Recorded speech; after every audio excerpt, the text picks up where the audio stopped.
If college was a road trip, my first year was a car wreck. It was my first time being away from home, and I didn't have a map. I wasn't sure what I was doing. I had no one with me for the ride. And the only thing to guide me was the occasional road sign to tell me if I was going in the right or wrong direction. By the end of my first year, I was on the side of the road with a flat tire and an overheated engine. I went home for the summer vacation, unsure of whether I wanted to return to my road trip in the fall. I spent the summer reflecting on where I had gone and where I was wanting to go. I examined the wrong turns I made and the breakdowns I had, and after a tune-up, I decided to go back for another year. The difference, though, would be that I would have a map. A paper map, GPS, TomTom, or Siri, whatever type would be fine, but I needed something to give me direction throughout college. I could no longer make decisions on the fly, hoping that at a fork in the road, I would choose the right direction. A road trip without a map is a long and confusing journey, feeling frustrated as you get lost, and eventually you're tempted to just turn around and go back home. With a map, you have direction. You know what your end destination will be, and you feel secure that eventually you'll end up where you're supposed to be. The map that I so desperately needed my first year became the idea of living my life with intention.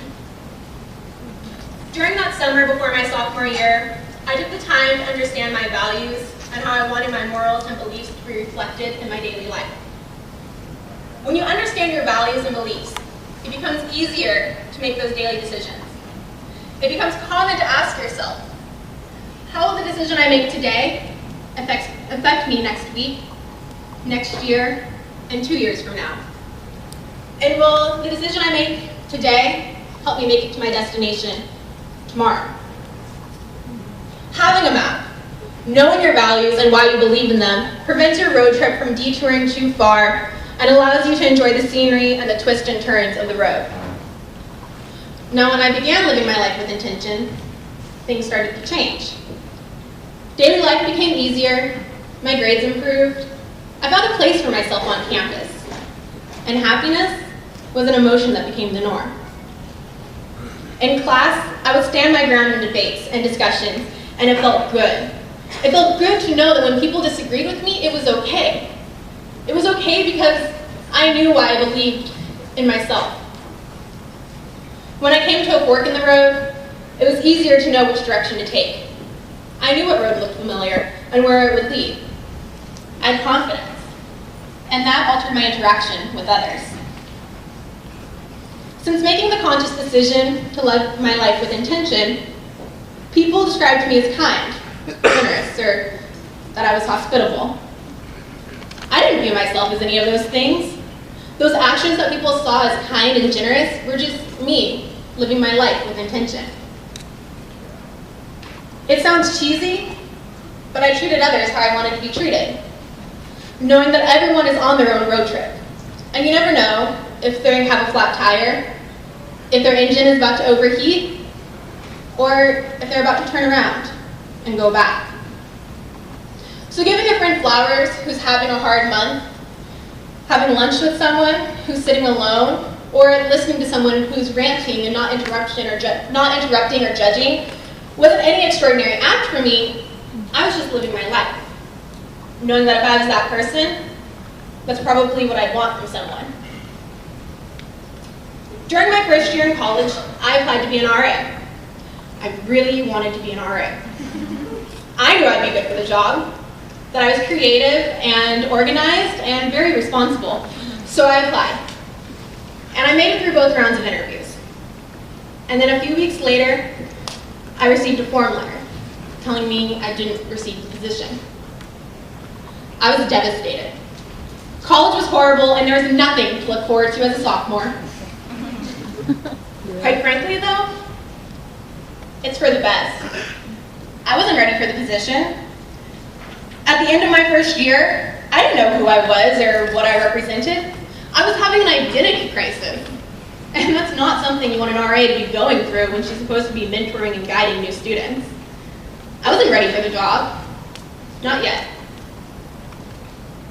After my summer of self-discovery and my sophomore year of living with intention, I reapplied for the position. I didn't think I would get the job, but I was going to try anyway. What's the worst they could do? Reject me? They'd already done that once. So if they decided to do it again, I was okay with it, because that meant I wasn't fit for the position. But at least I would never wonder, what if? So I reapplied, and during my interview process, I actively applied my new philosophy of making every decision count. During group interviews, I wasn't the loudest in the group, or the most eager. But I was the one who would listen to everyone's ideas and then try to make it into one cohesive product. During my personal interview, I thought through each question, each possible answer, the answer they probably want to hear, and the answer I actually thought. And I stayed true to who I was and what I believed in. I left the final interview feeling confident that I had an honest shot at being hired. So then a few weeks passed, and I received the letter. The letter saying, thank you for applying, but we had a lot of applicants this year. So we would like to waitlist you. Waitlisted. A summer of self-discovery, a year of living with intention, and I'm waitlisted? Oh, I was disappointed. But the difference was that I was not defeated. I had my roadmap. I was still going to end up at my final destination. And being an RA just might not be the road I take to get there. However, 2 weeks later, I received a second letter inviting me to become an RA. I was overjoyed. I knew I was fit for the position, and now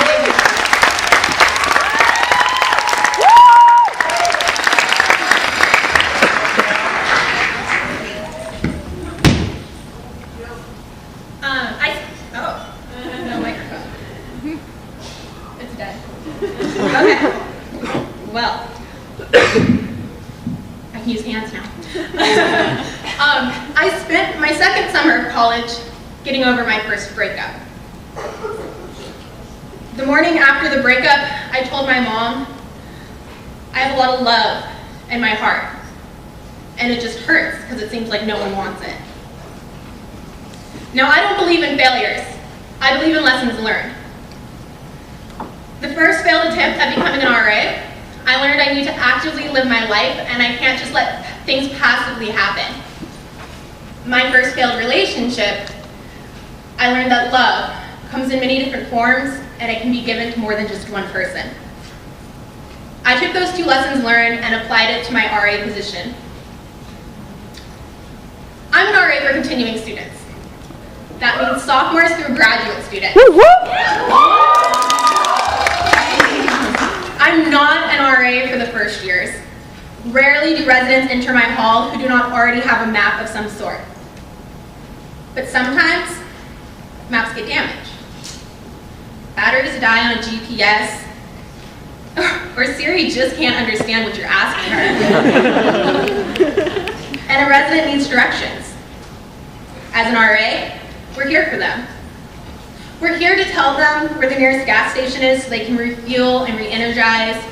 We make sure they follow the rules of the road so their safety is ensured. And we're there for them when they get a flat tire and they just need some help with a basic task. These duties are in our job descriptions. We go through training to know how to handle these situations. But what we don't know when we start this position is the impact our map has on a resident. We're told, you make a difference. But that doesn't really mean anything. Not until a resident comes to you because their map has been destroyed. That moment when you realize, or that moment when you're asked for direction and the guidance you give could change the route they're on. That moment you realize your map has temporarily become their map. And that's terrifying. And it's empowering, and it's humbling. In 2009, Apple spent over $250 million on the concept and development of Siri. As RAs, we get about a week of training for the first week of classes. We're not $1 million product, yet here we are. The expert our residents come to in their time of need. They need us to ride shotgun with them while they reroute their trip. So we join them for part of their journey. Whether it's because their map got damaged or because they didn't have one when they started, we're there for them in the front seat. Eventually, they won't need us as much, so we move to the back. We're still with them for the journey, whether they want our company or not, but their needs for us changes. As RAs, we care for our residents. We want them to succeed. We want them to be happy and to enjoy the college experience with as few car troubles as possible. But when those moments happen and we're called upon to use our map as a guide, it becomes important to understand how we live our own life. Is the advice we give our residents the same advice we take? Because if we don't understand how we make our own decisions at a fork in the road, how can we help our residents? Now, we all have our own guiding principles. Rarely does one person's set of values perfectly match another's, and that's okay. But what is important is that you clearly understand those guiding principles, that you clearly understand the map you're following during your college road trip, because once you understand your map, and you know it's true to who you are, you can do more and go further than you thought possible. So as an RA, what's the intention behind the road you're traveling?